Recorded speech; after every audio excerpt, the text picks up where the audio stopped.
बिंदु जो है सबसे उत्तरी बिंदु कौन सी है? तो इंदिरा इंदिरा काल है। इंदिरा काल है उत्तरी भाग में। यहाँ पे जो मुख्य तट का भूमि मतलब कि मुख्य भूमि का है तो केप केमोरिन है। केमोरिन। यहाँ पे इंदिरा इंदिरा जो है काल इंदिरा पॉइंट है। इंदिरा पॉइंट है जो अंडमान निकोबार द्वीप समूह में है। साथियों नमस्कार, आप सभी का स्वागत है। भारत का भूगोल हम लोग पढ़ेंगे, भारत की स्थिति और विस्तार। ठीक है, इसी के विषय में पढ़ेंगे। ऑब्जेक्टिव क्वेश्चन होगा तो शुरू से अंत तक देखिएगा और बताइएगा कि क्या कमियां हैं कि जिससे कि व्यू नहीं आ रहा है, तो कुछ बताइएगा जरूर। आगे देखते हैं क्वेश्चन पे हमारा। देखिए क्वेश्चन है कि भारत प्राचीन भारतीय भौगोलिक मान्यता के अनुसार भारतवर्ष किस द्वीप का अंग है? देखिए भारत के नाम मतलब कि हमारा भारत है, यह 4 नामों से मतलब कि कई नाम है इनका। एक होता है आर्यावर्त, इसको भी याद रखिएगा। फिर उसके बाद से हिंदुस्तान, फिर भारत, एक और आता है जम्बूद्वीप। ठीक है, इसके नाम से तो इस सब नाम जानते हैं आप लोग, पता भी होगा। नहीं पता होगा तो जान लीजिए कि भारत को भौगोलिक नाम के हिसाब से अगर हम लोग मानेंगे तो यह जम्बूद्वीप के नाम से जाने जावे है। तो ऑप्शन हो जाएगा बी। यह बहुत ही शानदार क्वेश्चन है और इसको जानते रहिए। जियोग्राफी आप जानते भी होंगे कि जियोग्राफी का मतलब क्या होता है कि जियो का मतलब अर्थ, जियो का होता है अर्थ यानी कि पृथ्वी, और ग्राफिया का मतलब होता है वर्णन करना यानी कि पृथ्वी का वर्णन करना। जियोग्राफी के विषय में जानते हैं।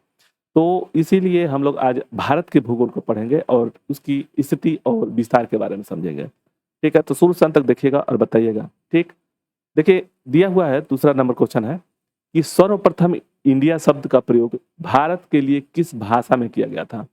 तो जो इंडिया जो शब्द है वह किस शब्द में? तो देखिए उर्दू में नहीं था, फारसी में भी नहीं था, इसमें भी नहीं था, ग्रीक में था। इसका आंसर बी से हो जाएगा कि इंडिया जो शब्द है सर्वप्रथम नाम लिया गया था किस भाषा में? तो ग्रीक में लिया गया था। ऑप्शन बी से हो जाएगा। भारत की मुख्य भूमि दक्षिण सीमा कहाँ पे है, मतलब कितने पे है? देखिए मुख्य भूमि की सीमा जो होती है, सीमा कहाँ पे है? तो देखिए पहले हम लोग समझेंगे कि भारत का नक्शा ऐसे बनता है। थोड़ा सा इधर उधर होगा तो थोड़ा बताइएगा, ठीक है। और मैं कोशिश करूंगा कि गलती ना हो, लेकिन थोड़ा बहुत तो हो ही जाएगा, इसलिए कि यह चीज भाई पहली बार इस पर बना रहे हैं। ठीक है, इस तरह से है। यहाँ पे थोड़ा सा दब गया है, लेकिन इसी को समझिए। ये कह रहा है कि भारत की मुख्य भूमि मतलब कि यहाँ से लेकर के यहाँ तक जो है मुख्य भूमि बोलते हैं। और संपूर्ण भारत की बात करेंगे तो यहाँ पे ये तो श्रीलंका हो गया, यह अंडमान निकोबार द्वीप समूह है। तो ये जो है यहाँ पे 2 चीज आता है, कंफ्यूजन नहीं होना है। ये की बात याद रखिएगा, कंफ्यूजन नहीं होना है। यहाँ पे जो 6.6 डिग्री 4 मिनट है वह यहाँ पे है। यह जो है 6 डिग्री 4 मिनट जो है यहाँ पे है। उत्तरी अक्षांश दक्षिणी अक्षांश के बारे में हम लोग समझेंगे, बता देंगे उसको। ये जो है यहाँ पे कन्याकुमारी में कोप कोप करके है, ऐसे करके कन्याकुमारी में है। वह 8 डिग्री 4 मिनट का। ऑप्शन बी सी से हो जाएगा, ऑप्शन सी से हो जाएगा। ठीक है, वो यहाँ पे है। और इस टोटल की दूरी कितनी है? तो यह होता है 3214। और यहाँ से लेकर के यहाँ अरुणाचल प्रदेश के बीच की जो दूरी है वह 2933 है। 2933, ये याद रखिएगा किलोमीटर में है। इसके बाद से आपको पूछता है यहाँ पे भारत के कि तटीय क्षेत्र का लंबाई कितनी है, मुख्य भूमि का। अगर टोटल का पूछ देगा तो ये भी आ जाएगा। फिर यहाँ से लेकर के यहाँ तक का जो स्थलीय सीमा की दूरी कितनी है, तो ये भी याद रखना जरूरी है। तो देखिए यह जो तटीय क्षेत्र है, जिससे कि यहाँ पे देखिए ये अरब का सागर है, अरब सागर है। इधर में है बंगाल की खाड़ी है, और यहाँ पे हिंद महासागर है यहाँ पे। ठीक, तो इसको याद रखिएगा कि यहाँ से यहाँ तक दूरी कितनी है। तो जिसे उत्तर से लेकर के दक्षिण की दूरी कितनी है, तो वह 3214 है। फिर पूर्व से लेकर के पश्चिम तक 2933 है। और टोटल यहाँ पे जो है तटीय क्षेत्र का अगर पूछ दे, तटीय क्षेत्र के तटीय दूरी पूछ दे, तटीय मतलब कि जो सागरों से बन तटीय है, तो वह हो जाएगा 6100 किलोमीटर। उसके बाद से अगर आपको पूछ दे कि सभी तटीय मतलब कि यहाँ के अंडमान निकोबार द्वीप समूह को लेकर के हो जाएगा, तो यह 7516 हो जाएगा, 7516.5 km। अगर यह पूछ देगा, यहाँ पे क्वेश्चन में पूछ देगा कि स्थलीय क्षेत्र का कितना दूरी है, तो वह 15200 किलोमीटर है। ठीक, तो यह 3 चीज आपसे डायरेक्ट पूछ देता है। यहाँ पे इसको याद रखिएगा। यहाँ पे आपको ये 6.4 है और यह 8.2 है, इसको भी याद रखिएगा। यहाँ 37 दशमलव ऊपर में 6 है, 37.8 है, ठीक है ना। तो 37.8 है, इसे याद रखिएगा। चलिए आगे देखेंगे क्वेश्चन पे। भारतीय मानक आधारित है, समय जो है किस पर आधारित है, तो देखिए ये कहाँ से आता है, समय मानक कैसे होता है। तो एक ग्लोब बना हुआ है, काल्पनिक रेखाएं हैं, देशांतर और एक अक्षांश होता है। तो जैसे ग्लोब है, मान लीजिए पृथ्वी है, इसमें एक जो उत्तरी ध्रुव है या दक्षिणी ध्रुव है, इसमें एक काल्पनिक रेखा होती है, उसको भी याद रखिएगा। यहाँ पे एक काल्पनिक रेखा होती है, यहाँ पे काल्पनिक रेखा होती है। यही रेखा जो होता है ग्रीनविच जो होता है, ठीक है ना। और इसी के पूरब साइड में जाएंगे तो एक कम हो जाएगा, वही पश्चिम में जाएंगे तो एक अधिक हो जाएगा। तो जैसे पूरब पश्चिम कैसे होता है ये भी जान लीजिए। तो आप हम लोग कभी जब भी मैप बनाते हैं तो ऊपर में उत्तर रहता है और नीचे में दक्षिण रहता है, दक्षिण, उसके बाद से यहाँ पे पूर्व रहता है और यहाँ पे पश्चिम होता है। तो इस तरह से बनता है। तो उत्तर में उत्तरी ध्रुव हो जाएगा, उत्तरी ध्रुव, ये ध्रुव है, पोलर बोलते हैं इसको। और यहाँ पे दक्षिणी ध्रुव हो जाएगा, दक्षिणी ध्रुव, ठीक। इसी को जैसे यहाँ पे कोई काटने वाली जो रेखा है, बीच में काटने वाली को भूमध्य रेखा बोलते हैं। यह अक्षांश भी होता है, भूमध्य रेखा भी बोलते हैं या विषुवत रेखा भी बोलते हैं, और इंग्लिश में इसको इक्वेटर भी बोलते हैं। इसकी दूरी यहाँ से जब काटेंगे तो देखिए एक होता है कर्क रेखा और एक होता है मकर रेखा, इसी के बारे में हम लोग समझेंगे। यहाँ पे जो होता है 23.5 डिग्री मतलब कि होता है उत्तरी अक्षांश में। और देखिए यहाँ से 2 पार्ट जब होता है, समझिएगा, यहाँ से जब 2 पार्ट होता है ऊपर का और यहाँ से, जैसे कि जो अक्षांश का विषुवतीय रेखा जो 0 डिग्री होता है, इस डिग्री से अगर ऊपर जाएंगे तो उत्तरी अक्षांश होता है, उससे नीचे जाएंगे भूमध्य या इक्वेटर से तो नीचे जाएंगे तो उसे दक्षिणी ध्रुव बोलते हैं, दक्षिणी साइड बोलते हैं। तो हमारा भारत जो है वह यहाँ पे है, यहाँ पे, ठीक है। अब देखिए यह ग्रीनविच का जो है एक रेखा है, काल्पनिक रेखा है। इससे जब पूरब में जो होगा तो उसको पूर्वी देशांतर, ये पूर्वी हो जाएगा, और इससे जो होगा वो पश्चिमी हो जाएगा, ठीक। तो यह जो है इसको क्या बोलते हैं, यह जो है इसको बोलते हैं अक्षांश, ठीक है ना, अक्षांश बोलते हैं। और जो इस तरह से पट वाली लाइन ऊपर से नीचे जो है उसको देशांतर बोलते हैं, देशांतर बोलते हैं। इसको भी याद रखिएगा, यह याद रहना चाहिए। इसी से आपको भारत का भूगोल का नक्शा समझ में आएगा। क्यों हम लोग यहाँ पे, जैसे देखिए एक क्वेश्चन था यहाँ पे, देखिए यह जो क्वेश्चन था 8 इंच जैसे 8 डिग्री 4 मिनट जो उत्तरी अक्षांश है, तो उत्तरी अक्षांश क्या दिया हुआ है यहाँ पे समझिएगा। यहाँ पे जैसे देखिए उत्तर हो गया, ये पूर्व हो गया, तो उत्तर पूर्व में उत्तर पूर्व में हमारा देश है, इसमें इस यहाँ पे है स्थित, तो उत्तरी हो गया।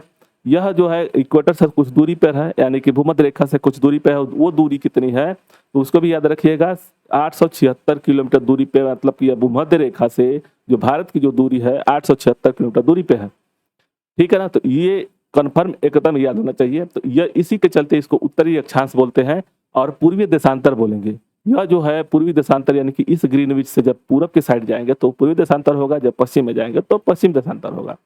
तो यहाँ पे भारत जो है ग्रीनविच से पहले पड़ता है 82.5 डिग्री पूर्व देशांतर पे पड़ता है, इसलिए इसका आंसर सी सही हो जाएगा।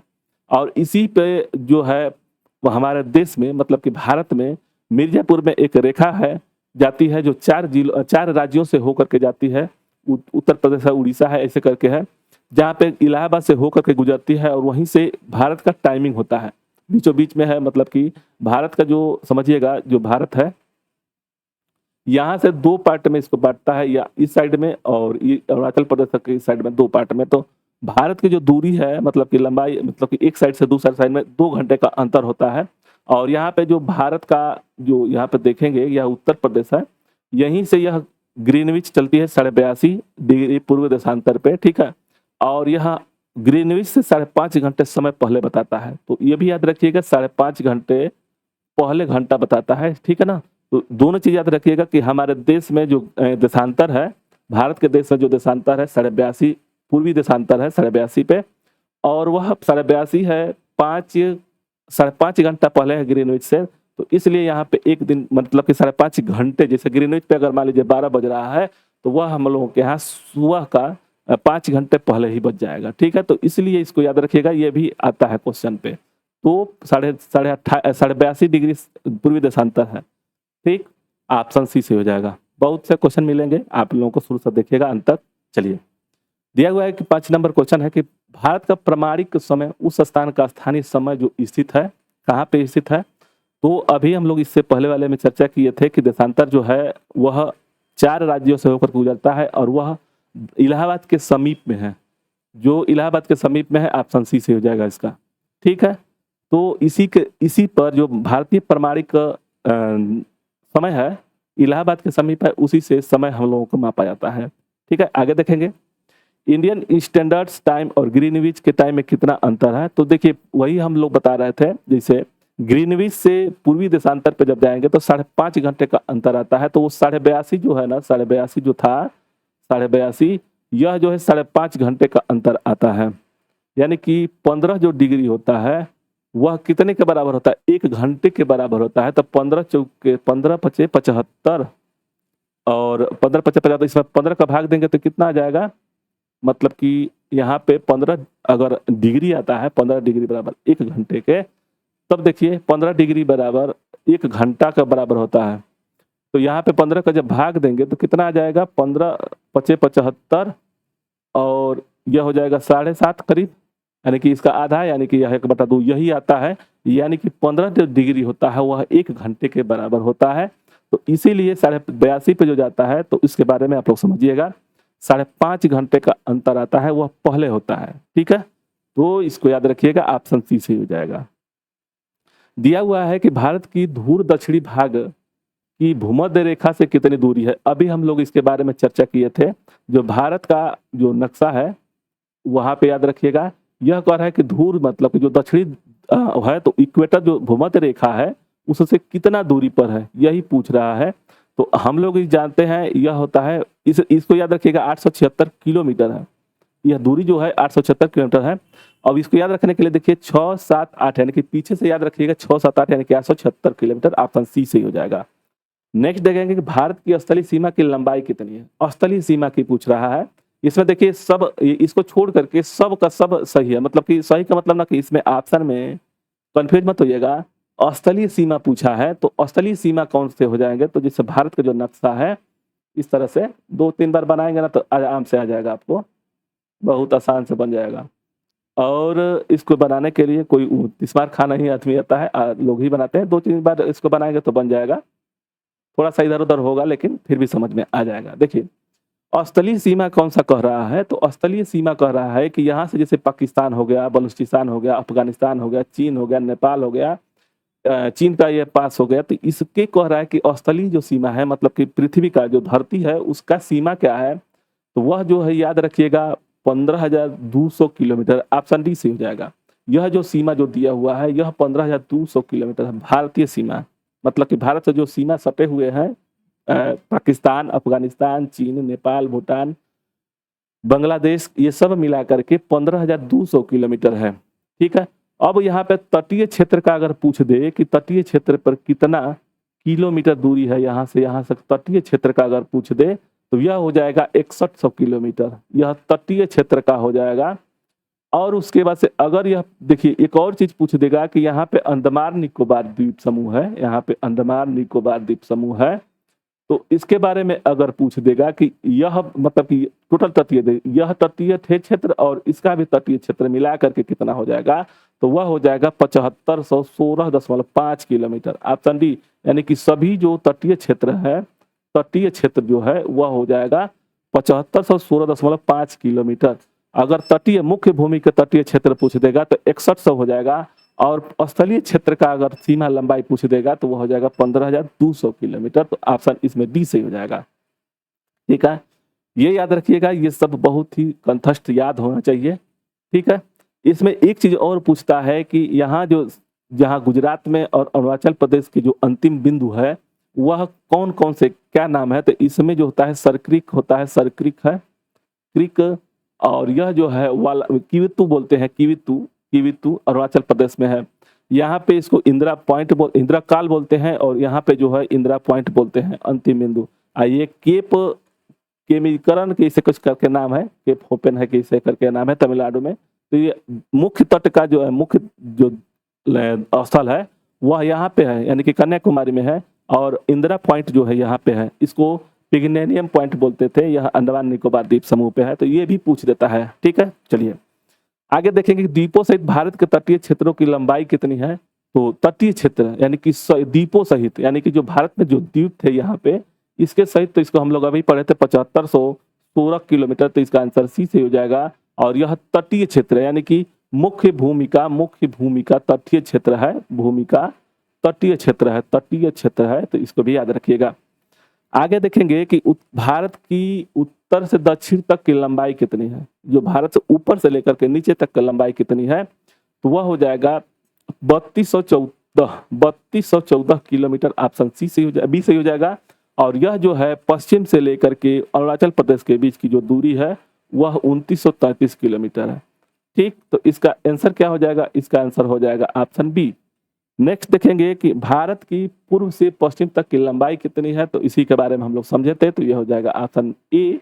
और यह जो है 3214, यह ऊपर से नीचे तक है, यानी कि उत्तर से लेकर के दक्षिण तक है, यह पूर्व से लेकर के पश्चिम तक है। ठीक है, तो इसका आंसर बी से हो जाएगा, ए से हो जाएगा, सॉरी ए से हो जाएगा।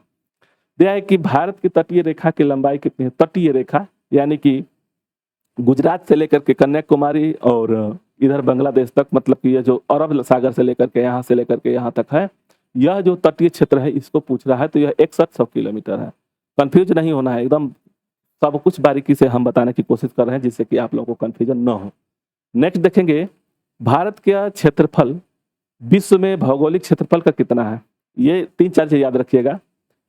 विश्व में जो जनसंख्या के हिसाब से है, इस समय अंतर्राष्ट्रीय जो आर्थिक वाले हैं वो जनसंख्या हम भारत के देश को 1 नंबर पे है, लेकिन जनसंख्या गणना 2011 के अनुसार हम लोग दूसरे नंबर पे हैं, यानी कि द्वितीय है, यानी कि दूसरे नंबर पे है, पहला पे चाइना है।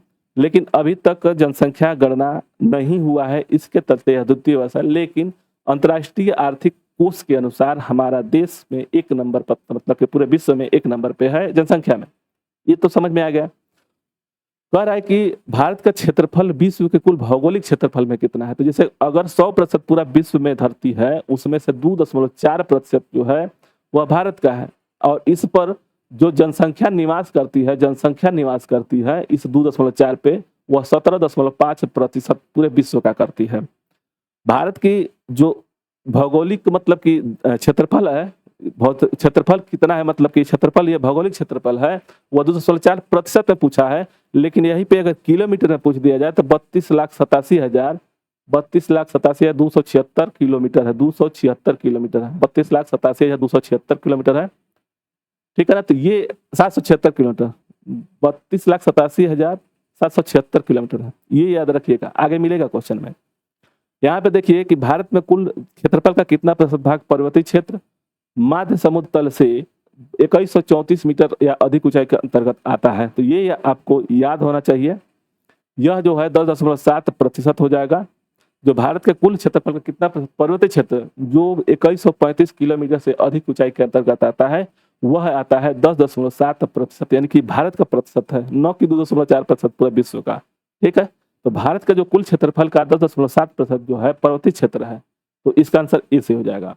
संपूर्ण भारत में कितने प्रतिशत भूभाग पर पर्वतीय और पहाड़ियों का विस्तार पाया गया है, यह हो जाएगा। अभी हम लोग उसके क्वेश्चन देखे थे कि क्या कह रहा है कि संपूर्ण भारत में कितने प्रतिशत भूभाग पर पर्वतीय और पहाड़ियों का विस्तार है, तो इसका आंसर 14 का क्या हो जाएगा, 14 का आंसर ए से हो जाएगा। और संपूर्ण भारत में पूछ देगा तब हो जाएगा इसका 29.33 होता है, इसका आंसर सी से हो जाएगा।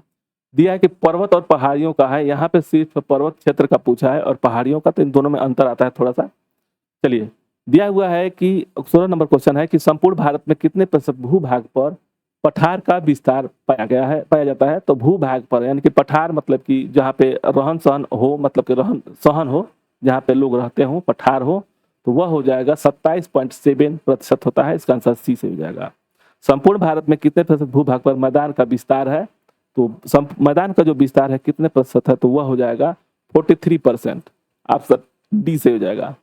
यह कि भारत की प्रादेशिक जल सीमा समुद्र तट में कितने मील की दूरी है, ये आपको बताना है। कि कह रहा है कि भारत की प्रादेशिक जल सीमा जो है समुद्र तट से कितने समुद्री मील की दूरी तक है, तो इसको आपको बताना है। तो इसका आंसर क्या हो जाएगा? इसका आंसर हो जाएगा 12 मील। ऑप्शन ए से हो जाएगा।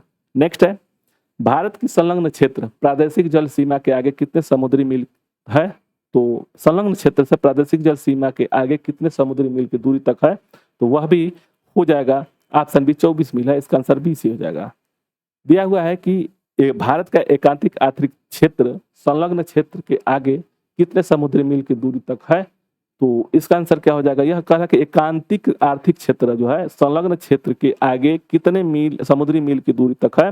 तो इसका आंसर हो जाएगा बी 200 मील। इसका आंसर बी से हो जाएगा। दिया हुआ है भारत के किनारे राज्य समुद्र के किनारे पर है, मतलब कि भारत के कितने जो राज्य हैं समुद्र के किनारे पे हैं। ठीक है, इसको समझिएगा। जैसे भारत की नक्शा है, यहां से समझिएगा।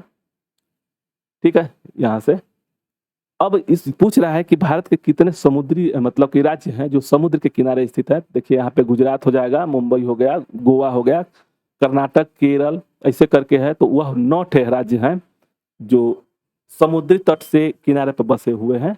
तो 9 राज्य हैं। इसका आंसर क्या हो जाएगा? ऑप्शन सी से हो जाएगा, 9 ठीक है, इसको भी याद रखिएगा, यह पूछ देता है डायरेक्ट में। आगे देखेंगे, दिया है एक, यहाँ पे भी पूछ देगा। यहाँ पे 9 पूछ दिया ना कि 9 है समुद्र के किनारे जो स्थित है। तो इसके साथ में एक और चीज याद रखिए कि भारत में कितने राज्य हैं। तो भारत के राज्य जो है भारत के वह 28 राज्य हैं। और केंद्र शासित प्रदेश मतलब कि यूनियन टेरिटरी कितनी है? तो वह 8 है। इसको भी याद रखिएगा, यह पूछ देता है डायरेक्ट।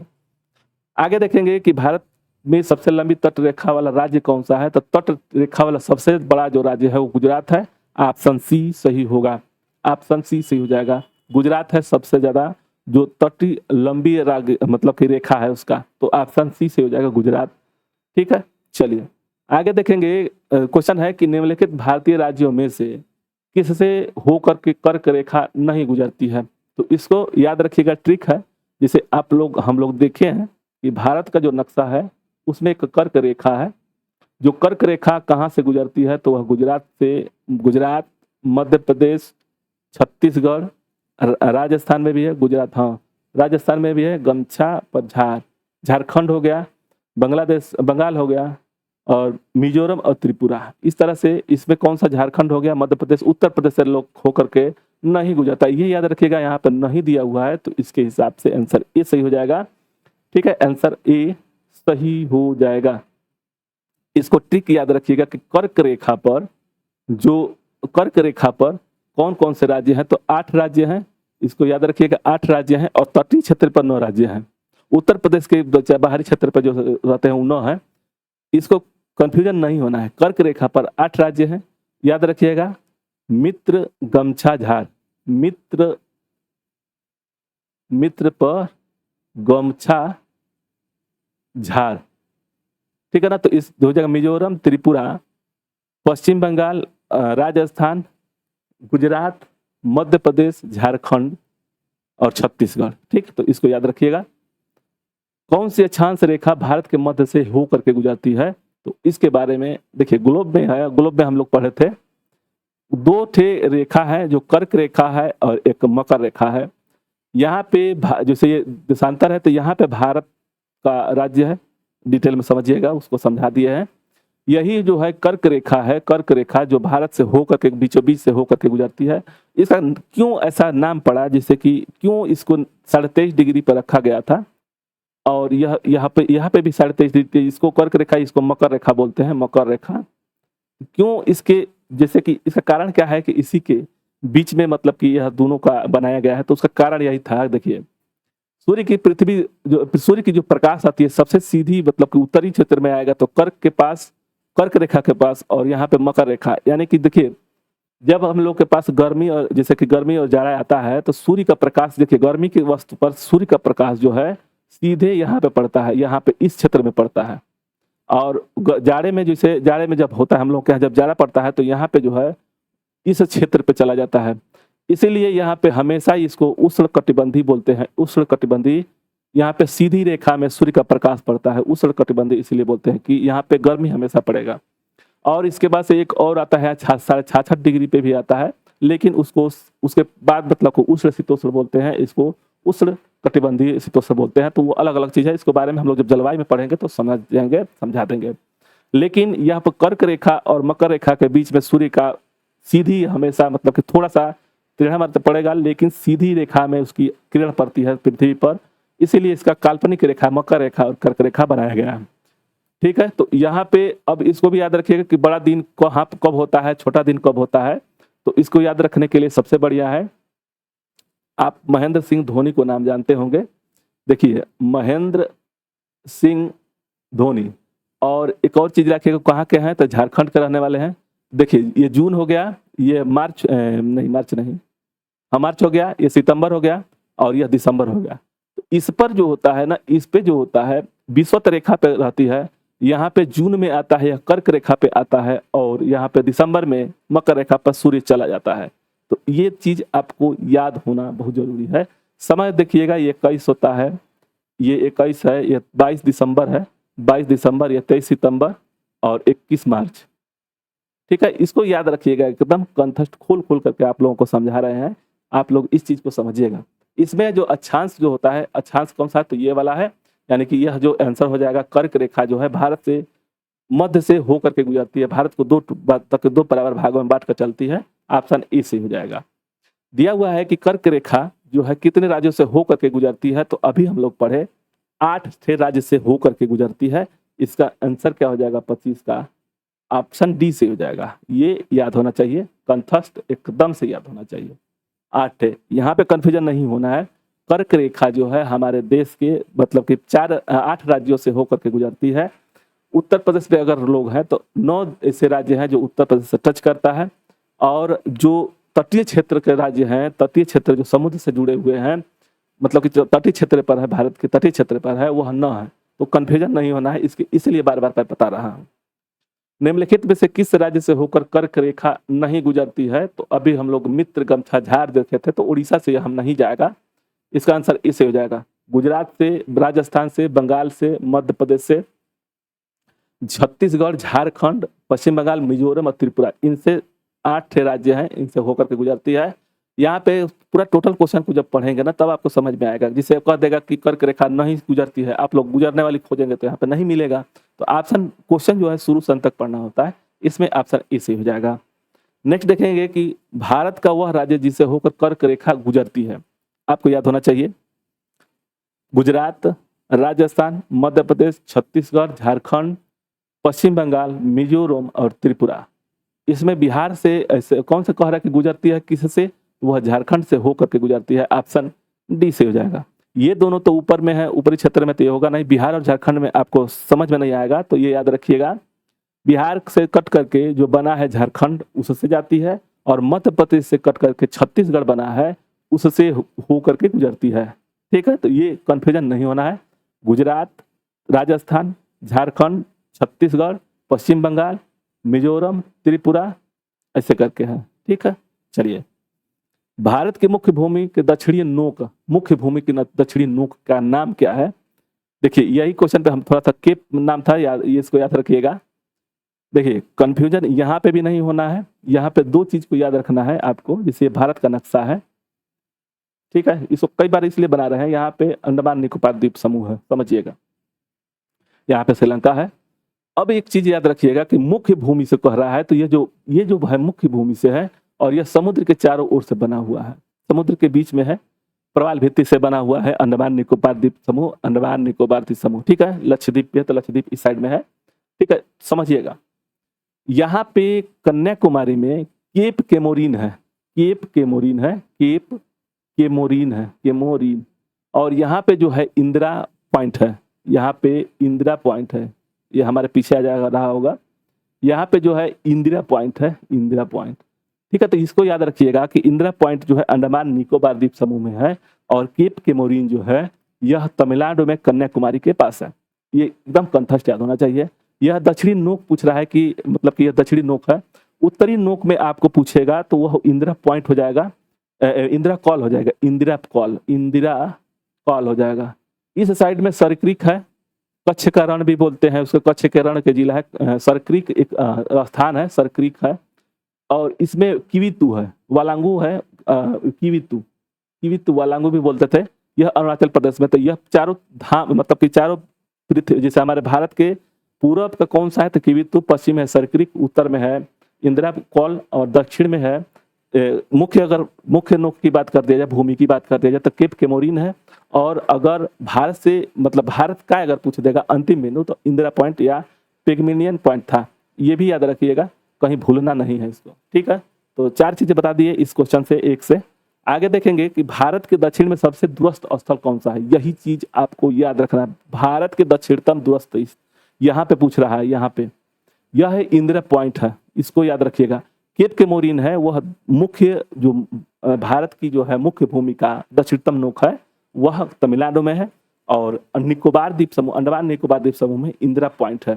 केप केमोरिन के केप केमोरिन नहीं, उसको पिगमिलियन पॉइंट बोलते थे, अब उसको इंदिरा पॉइंट बोलते हैं। तो इसका आंसर क्या हो जाएगा, इसका आंसर सी से हो जाएगा। 29 का आंसर सी सही होगा। 30 देखेंगे।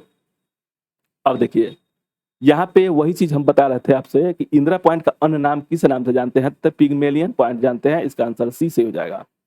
पहले इसको पिगमेलियन पॉइंट के नाम से जानते थे, अब इसको इंदिरा पॉइंट के नाम से जानते हैं। यह अंडमान निकोबार द्वीप समूह में है। इसमें एक चीज याद रखिएगा, वहां पे शुरू में हम लोग बताए थे, यह जो यहाँ पे जो है, अगर यह अक्षांश पे किस पे अक्षांश पे है तो 8 डिग्री 4 मिनट है, और अंडमान निकोबार द्वीप समूह जो है 6.4 मिनट पे है, 6 डिग्री 4 मिनट पे है। तो यहाँ पे इंदिरा पॉइंट है, यहाँ पे इसका केप केमोरिन है, यहाँ पे इंदिरा कॉल है, इधर किवीतु, अरुणाचल प्रदेश में किवीतु है, और गुजरात में जो है कच्छ के रण जिले में सरक्रिक अंतिम बिंदु है, ठीक है। तो इस चारों चीज को याद रखिएगा। यहाँ पे 8.4 है, ठीक है। चलिए आगे देखते हैं। निम्नलिखित में से कौन सा स्थान भूमध्य रेखा के निकट स्थित है, जो भूमध्य रेखा के स्थित है। देखिए केप केमोरिन है, रामेश्वरम है, इंदिरा पॉइंट है, इंदिरा कॉल है। तो इंदिरा भूमध्य रेखा के निकटतम कौन सी है, देखिए इंदिरा पॉइंट कहाँ पे है, तो यहाँ पे देखिए इंदिरा पॉइंट, इसको जैसे देखिए भारत के नक्शा पर जब बना करके देखेंगे तो आपको समझ में आएगा। यहाँ पे है इंदिरा इंदिरा पॉइंट पॉइंट, ठीक है ना। यहाँ पे है, ये बीजेपी से जा रहा है। तब देखिए केप कोमेरिन कहाँ पे है, केप कोमेरिन यहाँ पे है, यानी कि तमिलनाडु के। और इंदिरा कॉल जो है यहाँ पे जम्मू कश्मीर में है, इंदिरा कॉल, कॉल बोलते हैं इसको, ठीक है। रामेश्वरम हो जाएगा यहाँ पे, आंसर क्या हो जाएगा, केप रामेश्वरम यहाँ पे है। यहाँ से श्रीलंका को जो जाता है वह रामेश्वरम है। तो इसका आंसर क्या हो जाएगा, 31 का आंसर हो जाएगा सी। क्या कर है कि निम्नलिखित में से भूमध्य रेखा के निकट, oh sorry sorry sorry sorry sorry, question में दिया हम कर्क रेखा के बारे में हम समझ गए। भूमध्य रेखा यहाँ से कितनी दूरी पर है, तो यह जो है 876 किलोमीटर, यानी कि सबसे नजदीक में कौन सा है इसके, इंदिरा पॉइंट है। यह चीज याद रखिएगा, इंदिरा पॉइंट है, ऑप्शन सी से हो जाएगा। सॉरी, देखिए यहाँ से ये जो भूमध्य रेखा है, भूमध्य रेखा से 876 किलोमीटर पर भारत की दूरी है। इंदिरा पॉइंट सबसे नजदीक में है, और इसके बाद से केप कोपेरिन दूरी में होगा, फिर उसके बाद रामेश्वरम होगा, उसके बाद से इंदिरा कॉल हो जाएगा, ठीक। तो इसमें ऑप्शन सी से हो जाएगा। 31 का ऑप्शन सी से हो जाएगा। भारतीय भूमि का सर्वाधिक उत्तरी भाग पूछ रहा था। तो देखिए अभी हम लोग पढ़े थे, आप लोग बहुत इसके बारे में भी जानते होंगे और पढ़े भी हैं, कई बार इसमें क्वेश्चन में आया हुआ है, हम इसको बताए भी हैं। तो देखिए कह रहा है कि सर्वाधिक उत्तरी भाग कौन सा था, तो उत्तरी भाग में इंदिरा कॉल है, इंदिरा कॉल याद रखिएगा, इंदिरा कॉल है। यहाँ पे केप केमोरिन है, केप केमोरिन। और यहाँ पे जो दक्षिणी भारत का है इंदिरा पॉइंट है, इंदिरा पॉइंट, ठीक है ना। तो इसमें कौन सा हो जाएगा, इंदिरा कॉल हो जाएगा, ऑप्शन डी से हो जाएगा। पिगमेलियन पॉइंट जो है इसी को इंदिरा काल को बोलते हैं। तो ये 4 चीजें, यहाँ पे सरक्रिक है, और यहाँ पे वालांगू या कितिबू, ठीक है ना, कितिबू अरुणाचल प्रदेश में है। आगे देखेंगे, भारत के दक्षिणतम स्थान इंदिरा पॉइंट निम्नलिखित में से कहाँ स्थित है, यह बहुत ही इंपॉर्टेंट क्वेश्चन है। तो यहाँ पे देखिए तमिलनाडु में क्या था, तो केप केमोरिन था, केमोरिन, ठीक है ना। लक्षद्वीप देखिए, अंडमान निकोबार लक्षद्वीप उस साइड में है। तो इसमें क्या हो जाएगा कि अंडमान निकोबार द्वीप समूह पे है। यह जो है दक्षिणतम इंदिरा पॉइंट जो है कहाँ पे है, तो इसका आंसर हो जाएगा 33 का डी आंसर हो जाएगा, अंडमान निकोबार द्वीप समूह में। कई बार इसका चर्चा भी हुआ है। यह है क्वेश्चन में 34 नंबर क्वेश्चन है, भारत की मुख्य भूमि को रामेश्वरम द्वीप से कौन अलग करता है। देखिए क्या है इसमें पूछता है क्या, देखिए यह जो है भारत का जो नक्शा है वह श्रीलंका रामेश्वरम द्वीप से अलग करता है। कौन सा? तो यहाँ पे है, यहाँ पे पब्बन चैनल है, इसका आंसर बी से हो जाएगा। पाक जल संधि जो है वह श्रीलंका से अलग करता है, और इसमें तो ये दोनों नहीं होगा। 10 डिग्री है और 9 डिग्री जो है, इसको देखिए लामी मामी लामी मामी लामी होता है, इसको याद रखिएगा, मामी लामी। यह 9 डिग्री है या 10 डिग्री है। मामी मतलब कि मिनिकाय, लक्षद्वीप मिनिकाय ऐसे करके है मामी लामी, ठीक है ना। तो अंडमान निकोबार ये अलग चीज़ है, इसके बारे में समझेंगे। यहाँ पे जो लक्षद्वीप है ना, लक्षद्वीप अंडमान निकोबार द्वीप समूह, इसमें है 8वां और 9वां 10वां, ठीक है। तो इसके बारे में हम लोग जब डिटेल पढ़ेंगे तो समझा देंगे। दिया हुआ है कि आदम पुल निम्नलिखित में से किस दो देशों के मध्य स्थित है? तो भारत और पाकिस्तान के बीच, भारत और श्रीलंका के बीच में है आदम पुल, जो मन्नार की खाड़ी शायद बोलते हैं उसे, ठीक है। तो इसका आंसर आदम पुल निम्नलिखित में से किस देश के मध्य स्थित है? तो इसका आंसर हो जाएगा 35 का सी आंसर श्रीलंका हो जाएगा। नेक्स्ट है, निम्नलिखित द्वीपों में युग्म में से कौन सा एक 10 अंश जल मार्ग के द्वारा पृथक किया जाता है? तो इसका देखिए मामी लामी और अंडमान निकोबार द्वीप समूह है। तो इसका छोटा अंडमान, तो इसमें देखिए मालदीप, लक्षद्वीप, इस ये जो है अलग चीज है। अंडमान निकोबार द्वीप समूह हो जाएगा। इसका आंसर 36 का आंसर क्या हो जाएगा? तो ये ऑप्शन सही हो जाएगा।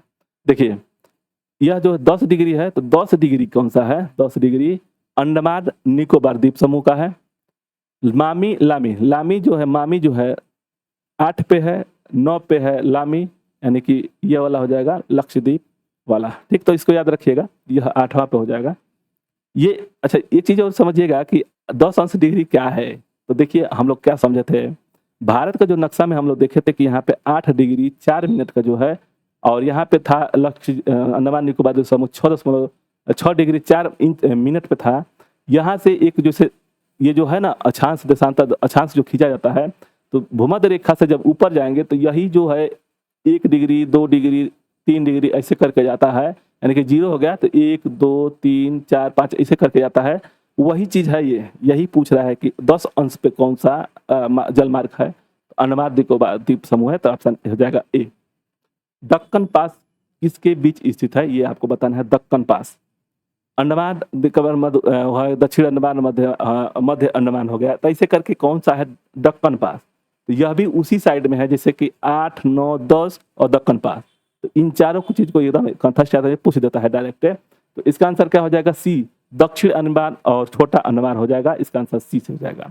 द्वीप, एक द्वीप है, द्वीप द्वीप एक द्वीप है। कहाँ का? द्वीप दमन के तट पर, गोवा के तट पर, गुजरात के तट पर, महाराष्ट्र के तट पर। दमन और दीव आप लोग सुने होंगे, तो यह कहाँ पे है? महाराष्ट्र के तट पे है। दादर नगर हवेली जो है, दीव जो है। तो इसका आंसर क्या हो जाएगा? ऑप्शन सी, यहाँ पे गुजरात में हो जाएगा, ऑप्शन सी से हो जाएगा। सॉरी, इसका गुजरात हो जाएगा। दादर नगर हवेली दीव द्वीप जो है गुजरात के तट पर है, इसका आंसर सी से हो जाएगा। भारत और श्रीलंका को अलग करने वाली जल संधि कौन सी है? देखिए ये जो है अभी हम लोग पढ़े अंडमान निकोबार द्वीप समूह में, यह मामी हो जाएगा। ग्रेट चैनल इसमें से हो जाएगा पाक, यानी कि भारत और श्रीलंका के मध्य अलग करने वाली जो जल राशि होती है, मतलब कि समझिएगा क्या होता है ना कि एक छोटा सा सकरा भाग होगा, जिसे मान लीजिए पृथ्वी है, यहाँ से एक सकरा भाग होगा जो श्रीलंका से जुड़ता है, तो वह हो जाएगा कौन सा आंसर हो जाएगा इसमें? 39 का सी आंसर सही हो जाएगा। नेक्स्ट देखेंगे, यही अंतिम क्वेश्चन है, 40 क्वेश्चन इस पर पढ़े थे। भारत और चीन के मध्य सीमा वाली रेखा कौन सी है? इसको 3 चीजें इसमें याद रखिएगा, ये तीनों चीज आपको मिलेगा। देखिए भारत का जब नक्शा बनाएंगे, क्यों हम बना रहे हैं नक्शा? इसलिए बना रहे हैं कि आपको एकदम मतलब कि एक बार 2 बार जब बनाएंगे तो आपको भी समझ में आने लगेगा, ठीक है। चलिए, थोड़ा सा ऊपर वाला गड़बड़ बनता है, नीचे वाला तो सही बन जाता है। देखिए यहाँ पे अंडमान निकोबार द्वीप समूह है, ठीक। देखिए यहाँ पे पाकिस्तान है, पाकिस्तान, यहाँ पे पाकिस्तान है, पाकिस्तान, यहाँ पे अफगानिस्तान है, यह चीन है। 3 थे जो देश से हैं रेखा बना हुआ है, तो इसको याद रखिएगा आर डी और एम। ये हो जाएगा रेड क्लिफ, यह हो जाएगा डुरंड, यह हो जाएगा मैकमोहन। तो इस तरह से याद रखिएगा, यहाँ से ऐसे चलिएगा तो यह हो जाएगा पाक के साथ आर हो जाएगा, अफगानिस्तान के साथ डुरंड हो जाएगा, और चीन के साथ मैकमोहन हो जाएगा IDM, ठीक। तो रेड क्लिफ किसके साथ हो जाएगा? तो यह पाकिस्तान के साथ हो जाएगा, पाकिस्तान मैकमोहन जो होगा चीन के साथ हो जाएगा और डुरंड जो है अफगानिस्तान के साथ हो जाएगा, अफगानिस्तान के साथ हो जाएगा। तो यह चीज याद रखिएगा। आरडीएम इसका इस तरह से आरडीएम मतलब कि यहाँ से याद रखिएगा आरडीएम, आरडीएम, ठीक है। किसी का नाम रामदहन मौर्य ऐसे करके याद रखिएगा, याद हो जाएगा, ठीक है। तो ये जो हो जाएगा, इस चारों चीज को याद रखिएगा। तो इसमें जो भारत और चीन के बीच का जो है मैकमोहन है, ऑप्शन बी से हो जाएगा। इतना ही क्वेश्चन था। क्या क्या हम लोग पढ़े इसको चीज को समझिएगा। देखिए हम लोग क्या क्या पढ़े, यहाँ पे एक चीज याद रखिएगा, कभी भी भारत के नक्शा को कई बार जब बनाएंगे, या तो भारत का नक्शा 2 रुपया 3 रुपये में मतलब कि 50 पैसा में या 1 रुपये में मिल जाता है। आप लोग किसी भी स्टेशनरी के दुकान पे जाएंगे तो वहाँ पे मिल जाएगा। कोशिश करिएगा कि आप अपने हाथ से भारत का नक्शा बनाइए। इससे क्या होगा कि भूगोल का जो भूगोल है ना, भूगोल आपको अपने हाथ से जब बनाएगा ना तो आपको बहुत आसानी होगा इसको बनाने में। थोड़ा सा इधर उधर होगा लेकिन फिर भी बन जाएगा। तो जब एक बार 2 बार बनाएंगे आपको समझ में आने लगेगा। यहाँ से ऐसे करके, ठीक है, थोड़ा बहुत इधर उधर होता है भाई, अब बनाए हैं तो बनाया, ठीक है। देखिए यहाँ पे हम लोग समरी इसका देख रहे हैं कि इस 40 क्वेश्चन में हम लोग क्या क्या पढ़े, ठीक है। यहाँ पे देखिए ये हो गया। यहाँ पे जो है अंडमान निकोबार द्वीप समूह है। हम लोग क्या पढ़े, सबसे उत्तरी बिंदु जो है, सबसे उत्तरी बिंदु कौन सी है, तो इंदिरा काल है, इंदिरा काल है उत्तरी भाग में। यहाँ पे जो मुख्य तट का भूमि मतलब कि मुख्य भूमि का है तो केप केमोरीन है, केप केमोरीन है, केमोरीन। यहाँ पे इंदिरा जो है काल, इंदिरा पॉइंट है, इंदिरा पॉइंट है जो अंडमान निकोबार द्वीप समूह पे है। इस साइड में देखिए इस चारों चतुर्भुज है, हमारा जो देश है चतुर्भुज के आकार का है। फिर से यहाँ पे अरुणाचल प्रदेश में एक भाग है, उसको किवितु बोलते हैं, किवितु या वालांगू किवितु, यह अरुणाचल प्रदेश में है। यह जम्मू कश्मीर में है। और यहाँ पे गुजरात है, गुजरात कच्छ के रण जिले में सरक्रिक एक है, सरक्रिक, इसको भी याद रखिएगा, पूछ देता है डायरेक्ट। तो ये 4 चीज हम लोग भारत के चारों मतलब की दूरी जो है अंतिम में वो देखे थे। उसके बाद से भारत का जो वहां से लेकर के जो दूरी थी यहाँ तक, वह कितना था, तो 3214 था, 3214। और यहाँ से लेकर के 2933 था, 2933 था किलोमीटर में। तटीय क्षेत्र में कितना दूरी था, तो तटीय क्षेत्र का जो दूरी था वह था 6100। लेकिन सभी तटीय का अगर पूछ देगा इसके अंडमान निकोबार द्वीप समूह को लेकर के और इसका लेकर के, तो वह था 7516.5 किलोमीटर। और जैसे स्थलीय क्षेत्र का अगर पूछ देगा तो 15200 किलोमीटर था। ये चीज एकदम याद होना चाहिए। अब याद एक और चीज पढ़िए, विश्व में भौगोलिक क्षेत्रफल के अनुसार भारत का कितना प्रतिशत था, तो भारत 2.4% था। जनसंख्या दूसरे नंबर पर था, किसके अनुसार, तो यह जो जनसंख्या थी वह जनसंख्या थी 2011 के अनुसार। लेकिन अंतर्राष्ट्रीय आर्थिक कोष के अनुसार यह पहले नंबर पर जनसंख्या है। तो अभी तक हमारे देश में जनसंख्या गणना नहीं हुआ है, तो हम लोग उसी को लेकर के चलेंगे। ये हो गया आपका इतना। जनसंख्या कितने प्रतिशत है पूरे विश्व का, तो 17.5% है जो 2011 के अनुसार है, ठीक है। उसके बाद से हम लोग पढ़े थे क्षेत्रफल, भारत का जो क्षेत्रफल है वो कितना है, तो वह क्षेत्रफल, इंडिया का क्षेत्रफल कितना है, तो वह हो जाएगा 32,87,276 है, 32,87,276 है, ठीक है। यहाँ तक तो आप लोग को समझ में आया होगा। उसके बाद से यहाँ से पढ़े थे कि जैसे कर्क रेखा है, यहाँ पे जो कर्क रेखा चल रही है जो हमारे देश से भारत से कट करके 2 भागों में चलता है, यह जो है कर्क रेखा बोलते हैं। कर्क रेखा पर कितने राज्य हैं, तो 8 राज्य हैं। समुद्र तटीय पर जो समुद्र के तटीय क्षेत्र है, समुद्र के तटीय क्षेत्र है राज्य है, तो वह 9 राज्य हैं, ठीक। फिर यहाँ से जो विषुवत रेखा यानी कि भूमध्य रेखा से जो दूरी है, भूमध्य रेखा से जो दूरी है वह 876 है, यानी कि 678 है, यानी कि 876 किलोमीटर दूरी पर इंदिरा पॉइंट है। तो इतना सब कुछ हम लोग पढ़े। यहाँ पे पाक संधि है, इसको बारे में समझे। अंडमान निकोबार द्वीप समूह जो है, निकोबार द्वीप समूह जो है 10 डिग्री चैनल पे है, तो इसके बारे में हम लोग समझे। तो आप लोगों को वीडियो अच्छा लगेगा तो लाइक शेयर और सब्सक्राइब करिएगा और बताइएगा कि यह वीडियो कैसा लगा, कमेंट जरूर करके बताइएगा। जो कमियां होगा आप हमको बताइएगा, हम अपने आप को उसमें अच्छे से तैयारी करके फिर आकर आपको समझाने की कोशिश करेंगे। तो मिलते हैं नेक्स्ट वीडियो में। धन्यवाद। जय हिंद, जय भारत।